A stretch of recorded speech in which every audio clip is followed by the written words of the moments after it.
This is the Michael Brian Show.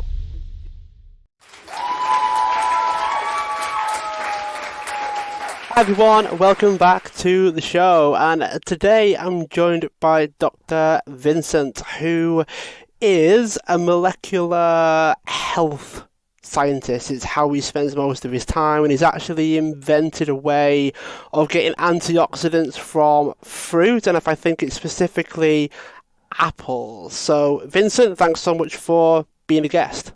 Thank you. Thanks for having me on. Now, one of the questions that I think we need to start with really is why apples? What was the journey leading up to that decision? Because a lot of fruits have antioxidants in. Little known fact though that I guess it's the same for apples, even though a lot of people may not realise. So how did you get to apples being how you wanted to go about this?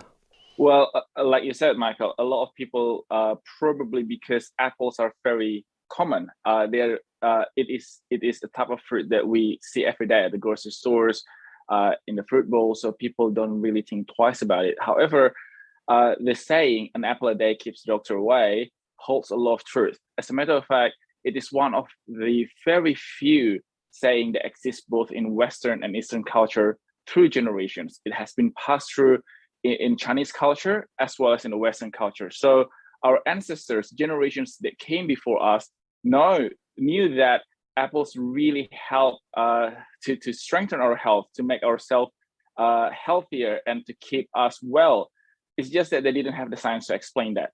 And through my research, I found out that apples is sort of kind of the holy grail of antioxidant source, because unlike other type of fruits or other type of vegetable, apples contain the most complete profile of phenolic antioxidants.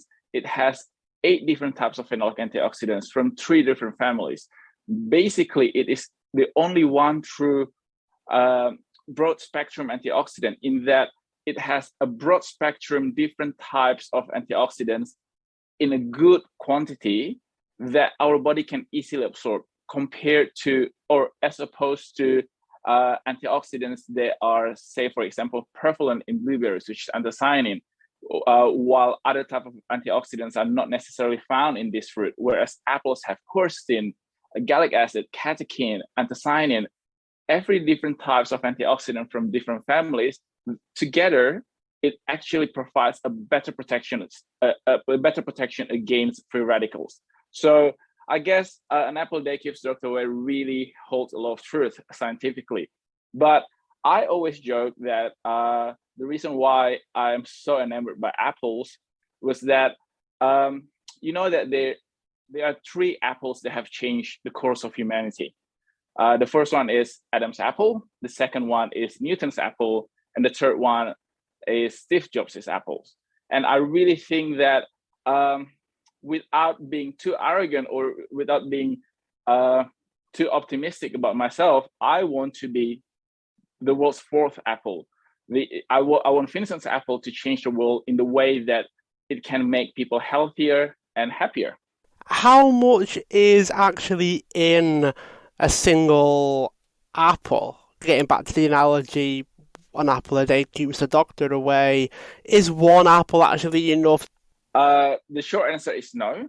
However, compared to other fruits, apples is actually the highest contributor of our dietary antioxidants in Western diet, much more than things like acai berries or cranberries or stuff like that.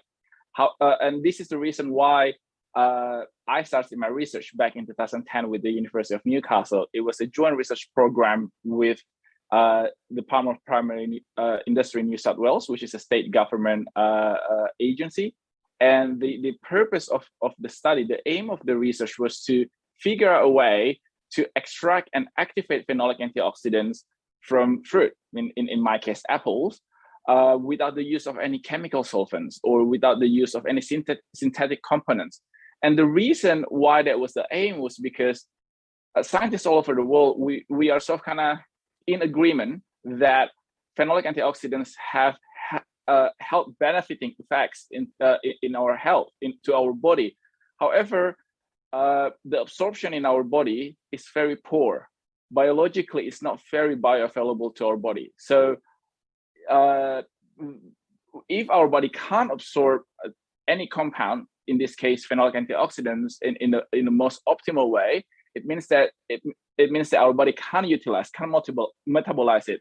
And at the end of the day, we're literally putting a lot of extra workload onto our metabolizing organs, such as kidney and liver. Before my technology came along, phenolic antioxidants can only be extracted using methanol, ethanol, or acetone, which are basically chemical solvents, or made synthetically in the lab. In 2012, I invented a technology that utilizes only water to extract and activate these phenolic antioxidants, elevating the absorption rate from 3 to 5% all the way up to 97%. And this is the reason why you ask the question, is an apple a day enough?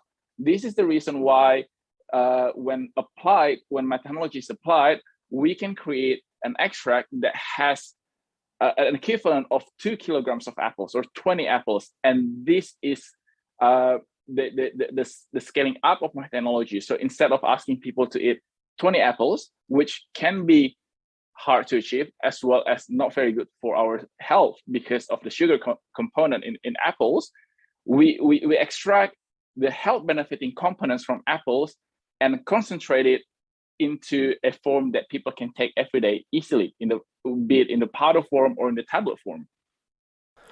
That was going to be my next question, is about the potential downsides of having too many apples, but then you said there that by extracting it and by using the right, is it like a binding agent for the compounds or something, a way of everything becoming consumable? Is that kind of how you go about it? Because you've got to extract it, but then I'm assuming you've got to find a way to put it in your body without your body sort of rejecting it or getting rid of it all by itself.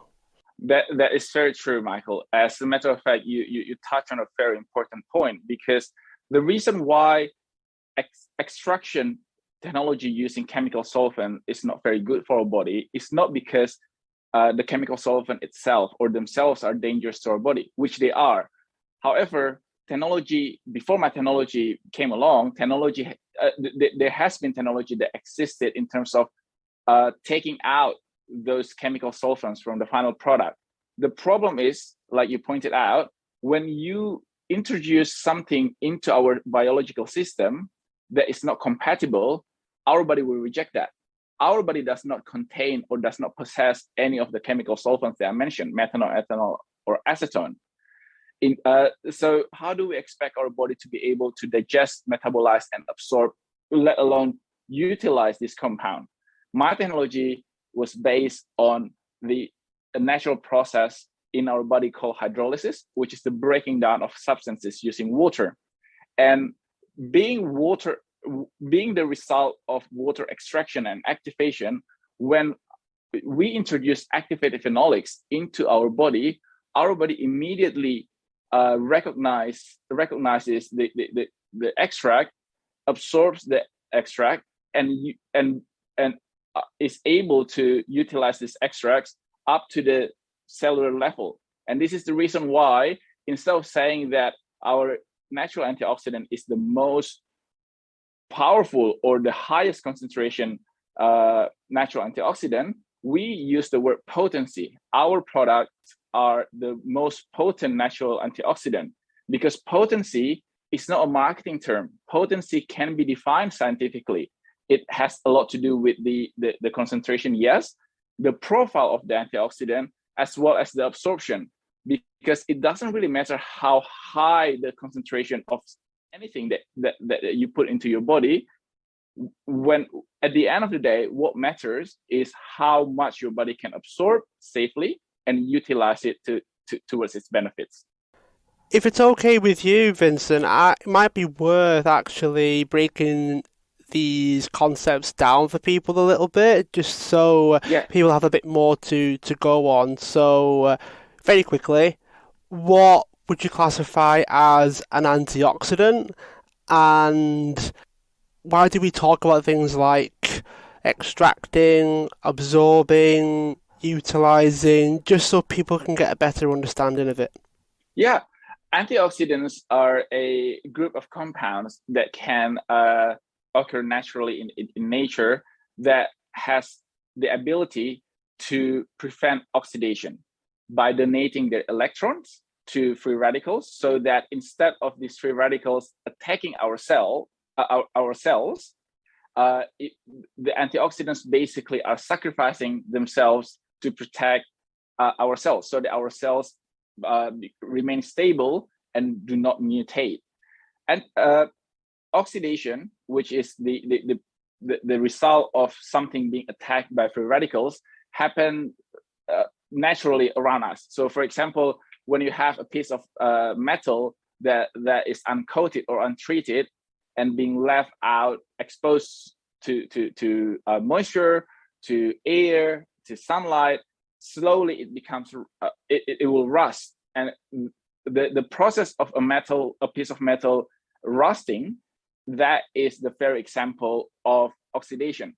So imagine that piece of metal is our body, because our body is made of trillions and trillions of cells. Instead of letting that piece of metal, which in this case our body, becoming rusty as a result of being attacked by free radicals, we are applying a coating, for example, or we're treating that piece of metal so that it can keep its structural integrity, so that our body can remain functional and perform its function in the most optimal way. So the reason why we are concerned about absorption is because when we introduce something into our body, we would like it. The most ideal situation is that those nutrients are being absorbed into our system so that our body can use it. I'll give you an example. If you drink too much of, say, for example, carrot juice or blueberry pies, what will happen is that you would urgently need to go to the bathroom. It changes the color of what you put out. The reason is because your body is rejecting it. If these compounds remain in your body, they're actually becoming dangerous. And this is the reason why there is a lot of criticism when it comes to health supplement, in that when you take vitamins, you're creating expensive urine. And in a lot of cases, it is true.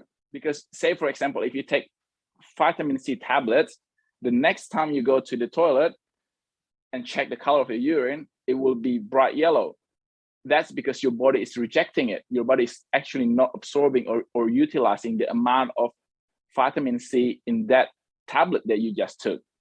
The difference between other health supplement or other antioxidant supplement to a supplement that is created using my technology is that activated phenolics is very stable, because it has a lot more electrons to donate to free radicals without themselves becoming unstable. And the reason why this is very important is because when you take too much of antioxidant they are unstable, instead of being an antioxidant, they can retaliate and turn into pro-oxidant. And this is the reason why EFSA in 2010, European Food Science Authority, in 2010, they released a study, a longitudinal population study, and they found out something that is very surprising.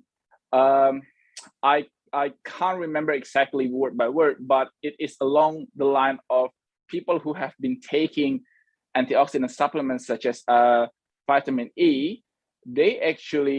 Their risk of developing cancers is actually higher compared to people who never took all of these antioxidant supplements. So that's why absorption is very important, because without it being absorbed, it actually poses dangers to our body. That can be quite a sobering thought, can't it? If you're trying to do something, thinking you're doing right by your body and your health and all those things, and it can actually have detrimental effects instead. Does that speak to then that the quality of what you're taking is important? Does it have to have enzymes or something that's more water or fat soluble along with it so that it's easily absorbed? Like, how important is the actual supplement that you're taking? Because we need supplements, our diet only goes so far. How important is it that you get the right ingredients, the right quality, the right quantity, but then introducing it into the system would likely require it to go with something else so that it sticks around, we don't urinate it out, all that sort of thing. How important is that process? It is very important. Sure that what you put into your body, there is a reason why there is a saying, "You are what you eat," literally, because what you put into your body contributes not only for your health physiologically but also psychologically. And there's a lot of people who think that, like you said just now, they're doing something that is good for their body. However, uh, they're going off the advice that they got from Instagram or from their TikTok influencers. And I think that it is really shameful because to us health practitioner, because we study years and years. Some of my colleagues, they study for decades. They did research for decades, and they probably will trust Kim Kardashian more for their health supplement routine compared to an advice from us. However, this is not complaining. What I'm trying to say is that it is really important to use the power of information well, because you can easily Google stuff. You can easily ask your GP, or you can book a telehealth with your dietitian or nutritionist or a naturopath to have a scientifically based information and advice. And not only that, I also would like, even though I'm in the industry and in the business of selling health supplement, I never shy away in saying that first source for nutrients should always come from fresh food, from your diet. There are exceptions to the rules, as with everything. For example, uh, omega-3 from salmon or from tuna. Obviously, have to think, we have to weigh the benefits and the risk of eating fish to the amount where we can get the omega-3 fatty acid from our diet. I think in the current situation where our ocean is so polluted, when you go when you go out of your way to eat enough fish to get your essential fatty acid, in this case omega-3, you are more likely to get mercury poisoning before you actually get a beneficial amount of omega-3. So taking fish oil tablets or fish oil capsules in this case is much more beneficial compared to eating a lot of fish. The same way with phenolic antioxidants. You would have to eat 20 apples and probably get a spike in your blood sugar level before you actually get the beneficial quantity of the phenolic antioxidant. So if you just want to get your vitamin C, eat an orange or eat a pound of blueberries. If you want to get your iron, for example, heme iron, which is an animal source iron, is probably one of the best one. However, if you are vegan or vegetarian, there's a lot more other sources of iron that you can take and incorporate into your diet. Obviously, there are people who have conditions or specific health concerns where they have to take multivitamins or an extra minerals, for example, vitamin D or calcium. Yes, but the general rule is that your diet should be the first and main source of most of your micronutrients on the day-to-day basis. How do you balance that with let's say real food, right? So let's talk apples, that's your thing. Yes. With apples, you get the other nutrients alongside it.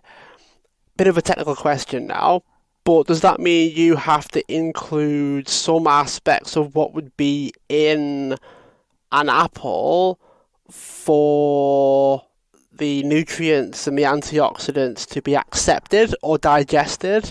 Like it has to, like the supplement, does it have to have similar ingredients in it to make the brain or the body feel like it's able to absorb it? Does that make sense? If you just pumped us full of Yes. antioxidants, our body would just go, nope, not dealing with all of that. You have to have something with it to make it more absorbed, to make the body be tricked essentially into absorbing more of it. So you're talking in the concept of Trojan horse, basically. Yeah. Yeah. Yes and no. In some cases, yes. For example, when you are eating, when you want to supply your body with vitamin A or vitamin D or vitamin K, you would have to take it with something that's quite fatty or oil or fat soluble, because that's how our body is digesting and absorbing it. But in the case of the phenolic antioxidants, in my research, there were another part of the invention that I created with my team was, and that was how we were able to sort of kind of manipulate the fiber apples, so naturally from apples, that we manipulated a little bit to act as a delivery vehicles that our body instantly recognizes. So in a sense, yes, we created a micro Trojan horse for our body to recognize it instead of rejecting it. And in saying that though, you will never hear from me saying that don't eat an apple or don't eat apples, because it is probably, in my opinion, it is one of the best fruit in terms of nutrients, in terms of fiber, in terms of antioxidant that you can get and incorporate in your daily life. But maybe you don't want to eat an apple today. Maybe you want to eat strawberries. Maybe you want to eat passion fruit. So having access to a constant supply of phenolic antioxidants that your body can recognize and readily utilize is also very important. And I learned this myself. The very first person who at that time, it was not even a product, it was just a substance in a plastic bag. And the first person who used and felt the benefits of my research was my grandma. I was born and I grew up in Indonesia before I came to Australia in 2008 to further my study and study Bachelor of Food Technology. In 2010, I started my PhD research, and in 2012, I went back to Indonesia and met my family, caught up with my family, including my grandma. And at the time, when I saw my grandma, it made me really, really sad, because my grandma was basically wheelchair bound. She was suffering from really severe arthritis in both of her knees, and she used to be a dancer. So imagine someone who was really active and suddenly couldn't do anything without pain, without experiencing a lot of pain. And unfortunately for her, one of her best friends did undergo surgery for knee replacement, but the surgery was not successful. So she was really, really worried, and she didn't want to go. To have the procedure. So I told her that my lab just created this substance. We just isolated this substance. It is safe. It is, at that time, it was not tested yet. However, it won't kill you, basically. This is something that you can take. The worst thing that it could do is just that it wouldn't do anything. She took it for 3 months, and then 3 months later, in May 2012, my grandma, grandpa visited me and my sister in Sydney, and she was walking from Haymarket all the way to Circular Quay, where Sydney Opera House is. Wow. That was 5-6 kilometers, and the reason why it worked on her was because pain in our body majority of the time is a result of inflammation. So by reducing inflammation at a cellular level, it actually help her to not feel as much pain, to be more mobile, to actually be able to walk without excruciating pain, basically. And that's the reason why I named my company Renovatio. Renovatio in Latin means a new life. I can never forget what my grandma told me that time.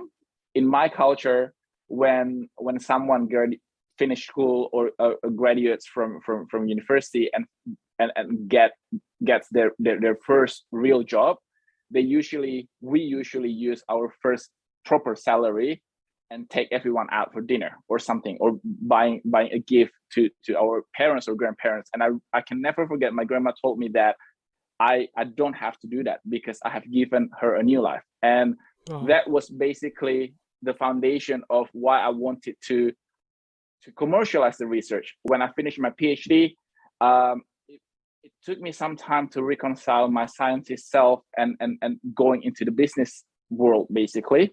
But my grandma told me that she was so lucky she knew me. But if I didn't do anything with this research, it would just be in the library collecting dust.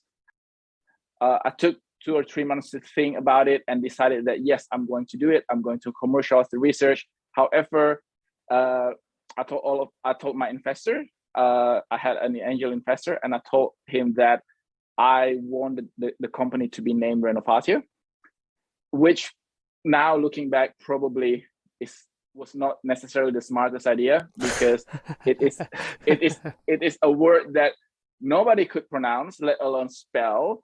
For the first 6 months of our existence, people thought that we are either a construction company or interior design firm because of renovation. And a lot of people thought that because English is not my first language, I misspelled renovation and miss an N at the end of the word. But I stuck on my gun and I said that no, the name of the company has to be Renovatio, because it serves reminder as to why I founded this company, as to why our company exists, as to why we want to grow this company, becoming bigger and bigger, because our mission is to give people a new life in the way that they can be healthier and happier. How do the antioxidants actually stack up against some alternatives? Because you mentioned being able to have access to the antioxidants without having the apples will breed this idea of being able to choose. You don't have to have the apples. You can have something different while taking the supplements, and you'll yield the benefits of having the antioxidants instead of having to eat all the sugar and eating apples and all those things.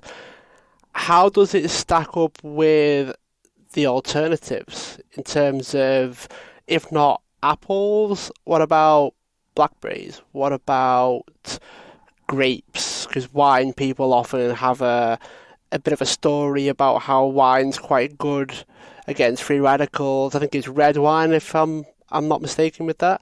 How does it stack up with the other fruits?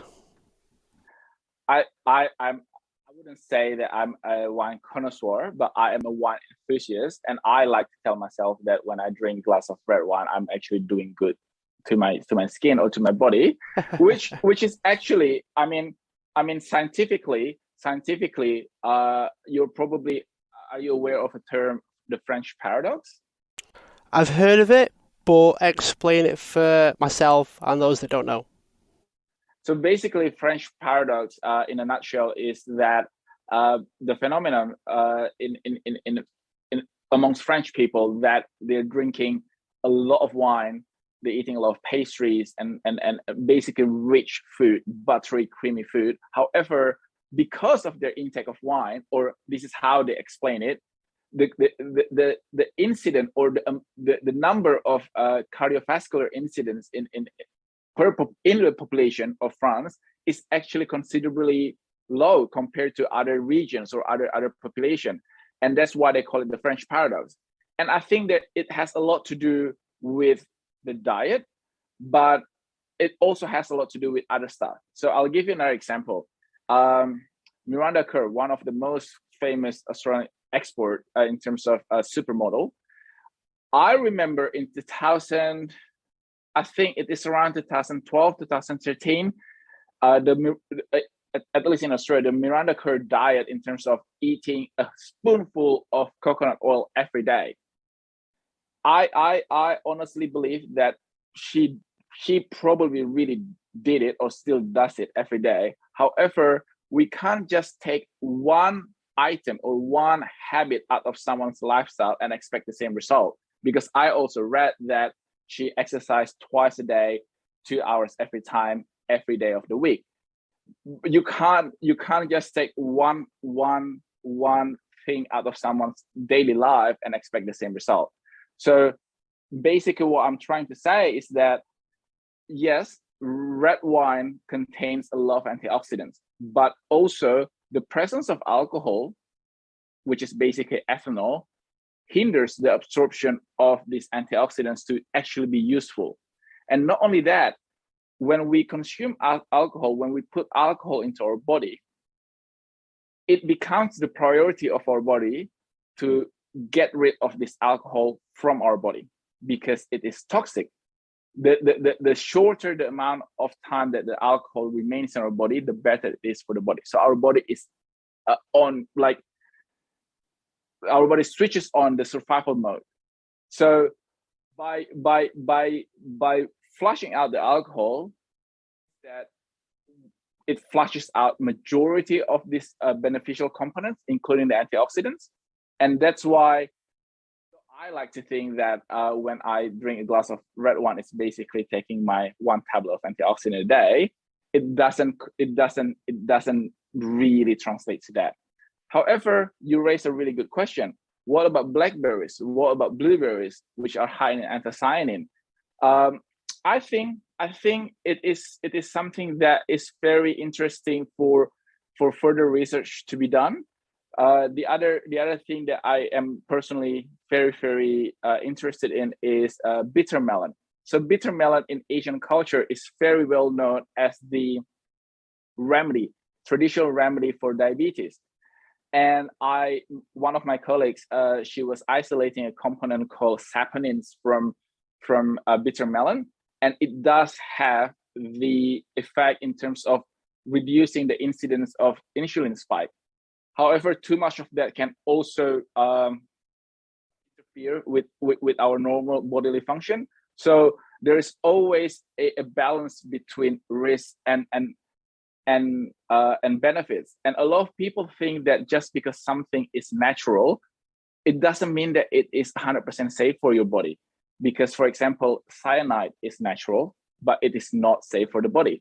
And that's the reason why I think in our pre-recording little chit chat, I said to you that aside from my main mission in terms of making people healthier, I also would like to be in the front line of revolutionizing the complementary health medicine, the complementary healthcare, in the way that when you take something that is not pharmaceutical, that is a herbal medicine or natural vitamins, you can be sure that they have the same amount of research being poured on into creating the products.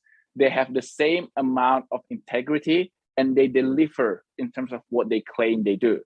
And I know that it is a tough, long journey. However, if someone has to start it, why not me? What would you do if this wasn't your life? Was there anything that you were doing previously to this? Do you have moments where you think, I could be doing something different? Where does your mind go? The reason why I chose to study food science and technology and then branch out to molecular nutrition was because of my mom. My mom was a pastry chef, and from very young age, I help out. I help out in the kitchen and seeing and watching how she worked. She explained a lot of stuff to me, because now in the era of MasterChef and the YouTube videos and everything, probably what I'm going to tell you, and whoever is listening, maybe it doesn't sound as amazing as a 10-year-old Vincent thought. So things like, how is it possible that if you beat an egg white, it will go into a form that is completely different and you make a meringue? How is it possible that if you add things, these little things called yeast into the dough will rise? It really made me curious. And my mom let me experiment within what she knew. She explained to me within what she understood about the science, about the food science, about recipe, about how certain things will influence or interfere with the process, and that really was the foundation why I chose to study food science, which then propelled me into the research. So if I am not doing this, I probably will be either cook or a chef, and luckily I get to do that, not professionally. I really like to do experiment in the kitchen. One of my most favorite things to do was to copy the food or the recipe whenever I go to a restaurant. So for example, if I visit a restaurant and I really like their pork ribs, I would spend the weekend after that to try to emulate, to copy and create it in my kitchen. And I'm very lucky that I have a really good palate. I think that was probably, if I have to choose one thing, if I have to say one thing that I'm really good at in terms of my natural talent, I would probably say that I have a naturally good palate when it comes to taste and flavor. What has been your biggest experiment? Is there anything that you think I've got no idea how this is going to go, and then you try it? What happened then? Oh, well, it would be my technology. So a lot of people, actually, this is probably the very first interview that that I'm telling this story. The re- the reason why the technology was first invented was actually a little bit of an accident. So first year of my PhD research, it was the very first time that I was actually also lecturing and being a lab assistant to more senior academics. So essentially, that was my first time getting paid properly after being poor student, like poor because I was a student before. So the first year of my PhD research was basically, it was like a freshman year at university. So I had the time, or I thought I had the time, and I had the means to basically leave. And three prior to my PhD confirmation. So in Australia, a PhD research is at least 3 years. And at the end of the first year, you have to do what they call a confirmation. So basically, there's a committee to basically judge whether or assess whether your research is worth the investment of from the university. So 3 months prior to the confirmation, which for the life of me, I don't know how I did not know about this confirmation hearing. So 3 months prior, I found out about this confirmation hearing, and I had like literally 3 months to basically do something, because I haven't been doing anything for 9 months. And that resulted in me spending a lot of time in the lab. By a lot of time, I mean literally 20 hours. So I slept in the lab, which was and is not allowed. So there was one night that I fell asleep while two of my extraction boiler,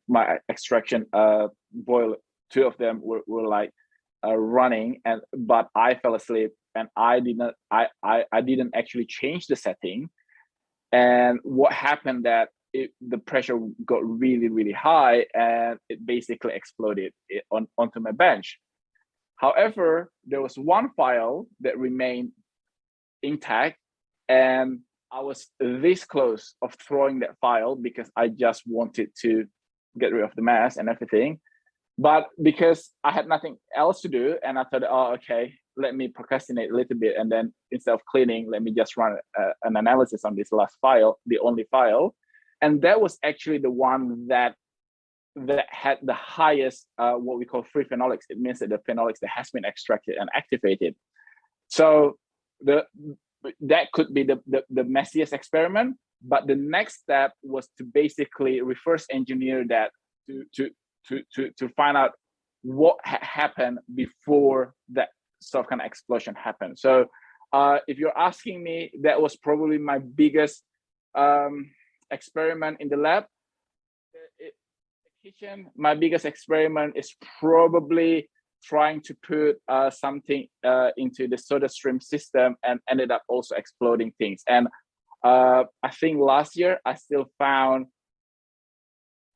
a speckle of this cordial that I tried to carbonate in the soda stream, because obviously, I mean, being a scientist, I should be the one who knows that you can't put anything into the soda stream because the pressure builds up.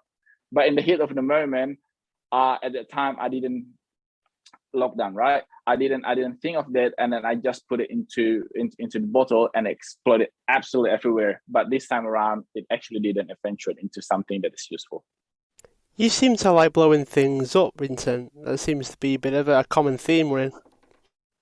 I think, yeah, I never thought of that before, but I guess you know, you have to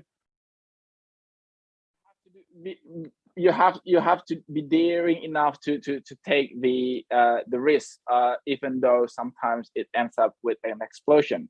Luckily, one out of the two became something that I do for a living, and the other one, it makes for a good story. Is there anything that you want to end with? Is there any questions that you wish people would ask you, but they haven't asked you yet? Wow, that's me there, Michael. I don't know. I think one thing that I really want to achieve, that I have yet to achieve so far, is that I really want to make science cool. I want to make science something that people don't like. I mean, now it's getting better, but being a nerd when I was young, it's something that when people say that, oh, you study science, they said it with a pitiful tone, as if like we're not good enough to make money being a businessman or something. And unfortunately, when I grew up in Indonesia, I didn't have a lot of figure in the media, or something that I can see, someone that I can see to be. I mean, we didn't know about Elon Musk before. Like, I think I would be more committed and more secure in my choice in becoming a scientist or researcher had I known Elon Musk earlier. It's very important to have representation. I really think that it is true when people say that if you can't see it, you can't be it. And I hope that by doing things like this, a podcast with you, or by writing, by teaching, by giving guest lecturing, I hope that I give a little, I play, even though it's a little thing, or a small role. I hope that I can be someone that people can aspire to be, not in doing what I do, but in being in the field that they want to be in, without them being a little bit shameful or embarrassed or insecure about it. So, with that in mind, then, Vincent, if people wanted to follow in your footsteps, who want to be a scientist, they're not really sure the best way of doing it, what have you learned over the past years of doing the work that you do, that someone that wanted to get started, they wanted to be a scientist, they want to have their breakthroughs and things like that, what advice would you give those people? I would think maybe two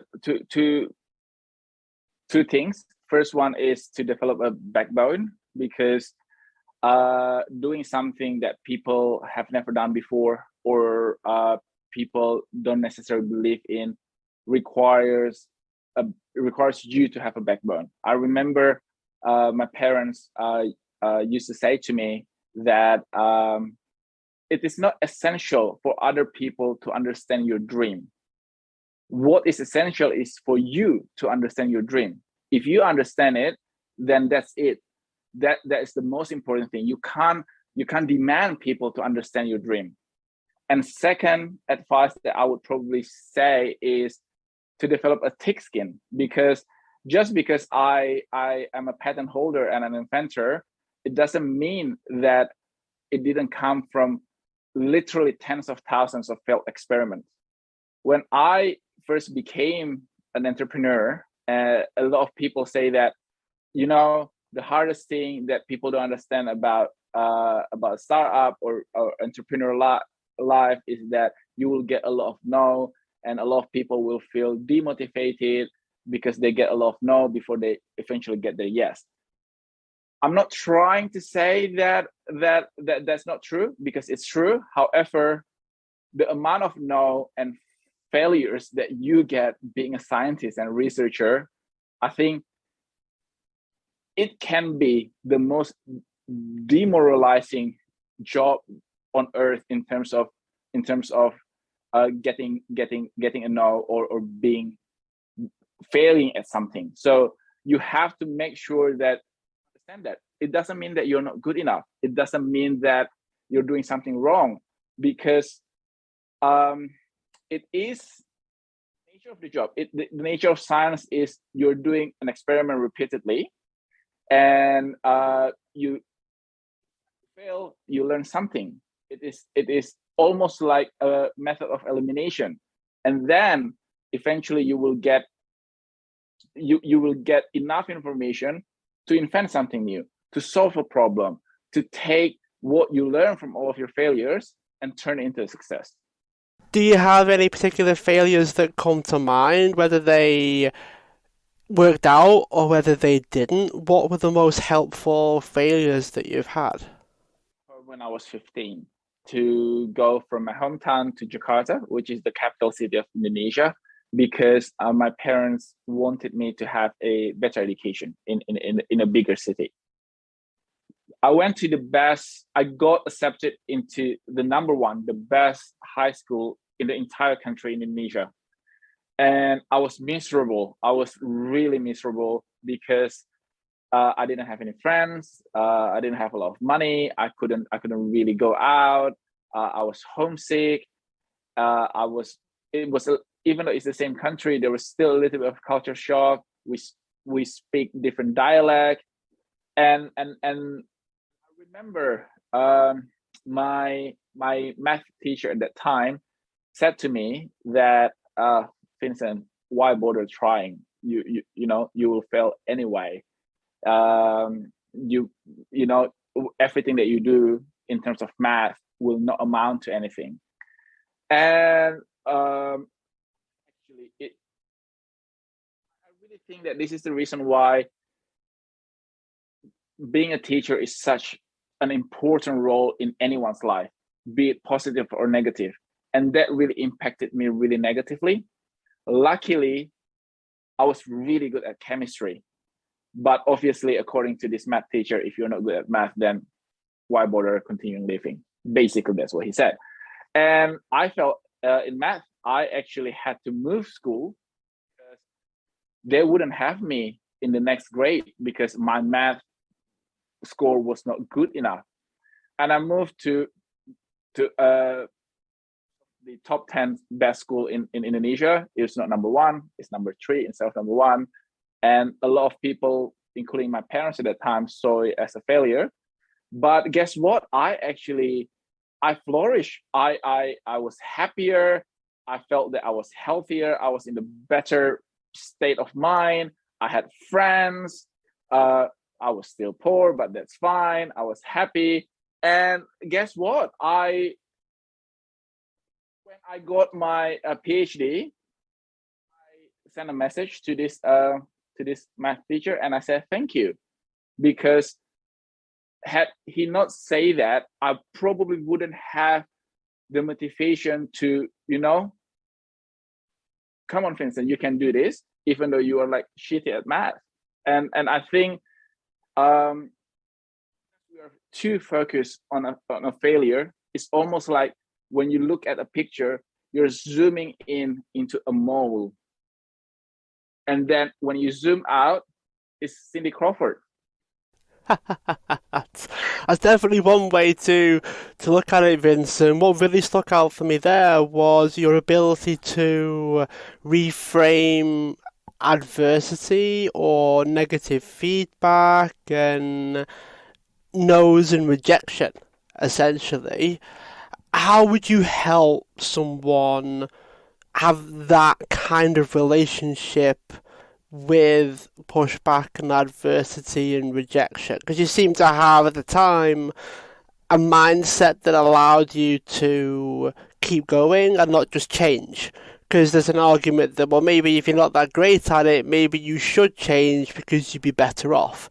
But you came to Yeah. the conclusion that I had to really just change schools to be able to do what it is that I want to do, even though the situation was the same. So someone could have changed. People in your situation would have moved schools and kept going. How Yes. did you make that decision, and how do you encourage people to have the same relationship to rejection as you did? I think it comes with practice. In terms of having a mindset that is optimistic, that is positive, that basically you can learn from anything that happens in your life. However, I also think that it has a lot to do with me being very independent. I am myself's own best friend. I'm myself's own stronger cheerleader. And I think that has a lot to do with me being a late bloomer. I always knew when I was in high school or beginning of my university, I always knew that dating or the things that young people were doing at that time, it will happen to me, but maybe a little bit later in life. So I was a little bit like, I was watching a lot of stuff from around the perimeter rather than being in the arena. And I feel that that helps me with being secure and being at peace with my own self. So much so that without it being, without it sounding like I'm an arrogant person, I really am not. I think being arrogant is the beginning of failure. So I always try to remind myself to that, you can't be an arrogant person. But what I'm trying to say is that I like myself. If you like me, I'm really happy, and I would like to have a relationship with you. I would like to have um uh something with you. I would like to work with you, being friends with you, or anything. But if you don't like me, it's okay too, because guess what? I like me, and that's all it matters. Because at the end of the day, I have what I'm living in. This is what I'm seeing every time I look into the mirror, and I have to like this before other people can like this. So I think being at peace with yourself helps me a lot through all of these failures and all of the ebbs and flows, because at the end of the day, I know that something that I want to achieve is something that is sincere and good. And while people may not be able to see it at this time, I hope that if I work hard enough, smart enough, wake up every day and fight for my dreams, one day they will understand it. And when they understand it, then, you know, I think everything comes full circle. I guess, I don't know. I'm sorry if I'm going all over the places in answering your question, but I'm just trying to sort of kind of explain what I'm feeling, or my experience in dealing with rejection, because um, given the choice, I don't think anyone wants to be rejected. I don't think anyone will choose hardship compared to approval. But the fact of the matter is that sometimes in life you have to deal with it, and I guess preparing yourself how to deal with it goes a long way in terms of anything in life, be it your personal life, work, relationship, love, friendship. you have to deal with rejection at some point of your life, in your life. I kind of get the impression as well that the level of peace that you have with yourself allows you to be at peace with how others respond and what decisions they make. I get the impression that your ability to be okay with yourself allows you to be okay with other people. And the flip side of that is, if you don't like yourself all that much, you kind of project it onto other people and assume that they don't like you either.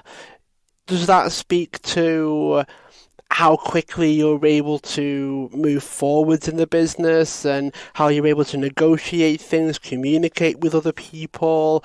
Because if they disagree, that's okay because you're okay with your decisions from the outset to begin with. It's like it just a nicer relationship with yourself and your decisions. You project that niceness onto them. You're also at peace with their choices. It kind of allows both things to be positive. Does that make sense? Yeah, I think you explained it better than I did, Michael. But thank you for that.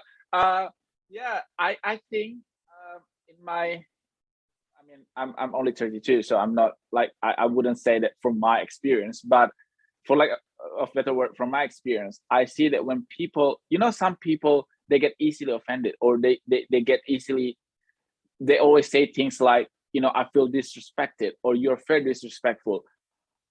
From my experience, a lot of people who have that kind of attitude is because they don't respect themselves. So everything that happens, they sort of kind of project it as if, you're being rude to me or you're being disrespectful to me.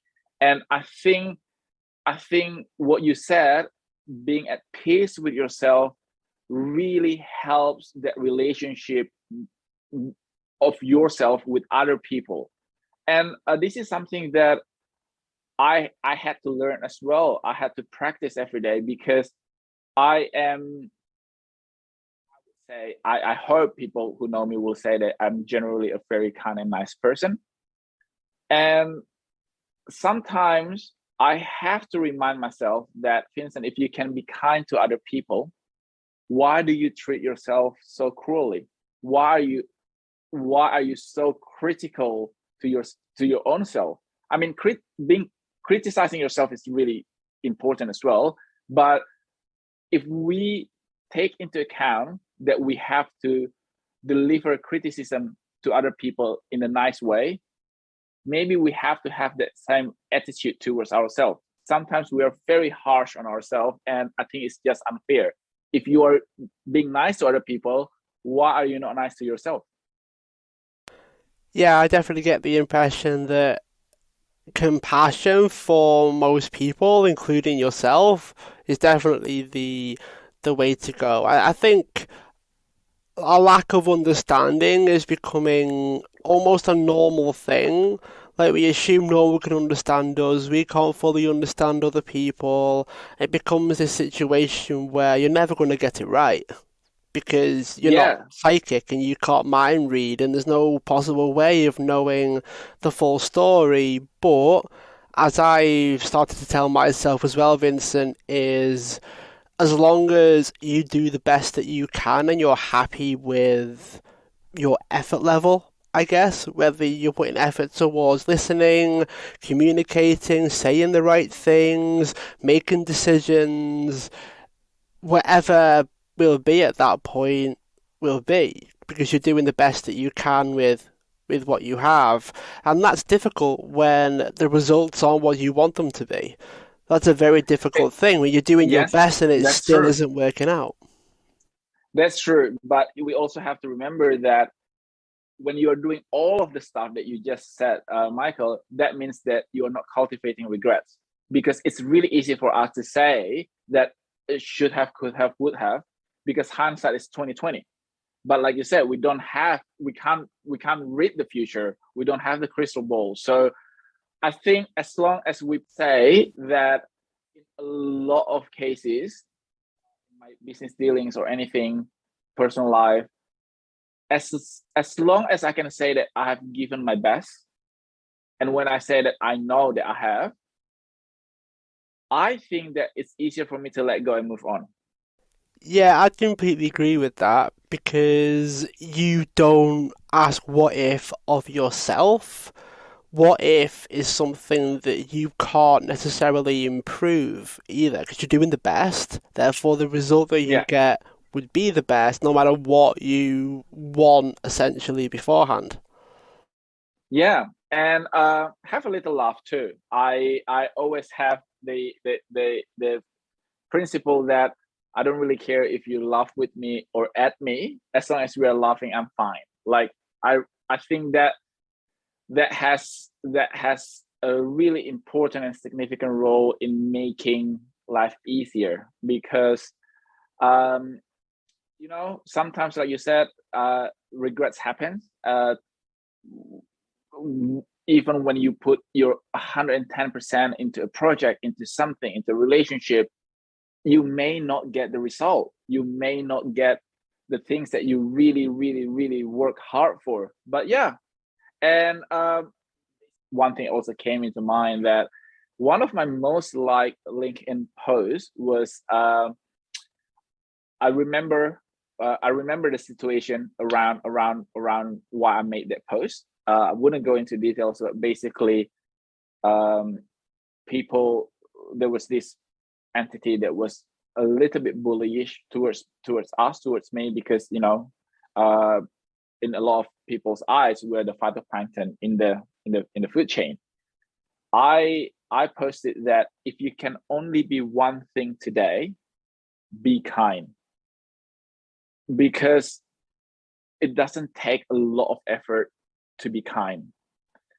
Uh, the a small thing that you do to someone or for someone may not mean a lot to you, but it may change someone's world, and you would hate that you are the reason, or your unkindness towards someone is the reason why someone's day is bad or shitty. So I think if you really can't be anything, if you can only be one thing, and I am still learning this every day, because sometimes I can be angry or I can be unhappy.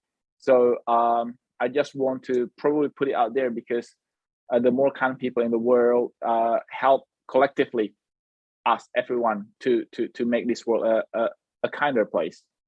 That's definitely something that I would agree with, and an amazing way to round off this conversation, Vincent. How would people listening get in touch with you, get involved in your world? If they wanted to know more, where can they go? They can go to, it's really easy, an appleaday.com.au. So our website, everything is condensed into that page, an appleaday.com.au. From there you can look into my research, you can look into my business, you can look into my own podcast, and also follow me on social media. But everything is condensed into that one page, an appleaday.com.au. Thank you so much for being a guest on the show. For those that are listening, make sure you subscribe if you haven't already so you don't miss any of our future episodes. Leave a review wherever you are listening into your podcast, and feel free to share the show, tell others, spread the word, and I look forward to seeing you all again on the next episode. Vincent, thanks so much for being a guest on the podcast. Thank you, Michael. Thanks again for having me on. If you want to join a community of like-minded people that are on the journey for health, wealth, and happiness, then my fulfillment community, my inner circle, is for you. You get continuous support from myself, and also the opportunity to be supported, helped, guided, and collaborate with the other members as well. And also, you get the chance to ask my podcast guests questions. Plenty of people in there already. So if you click the link in the description for the episode, you get access to a 2-month free trial, and you're under no obligation to continue, and you can cancel whenever you want. Hopefully I'll see you there, and I look forward to helping you on your journey.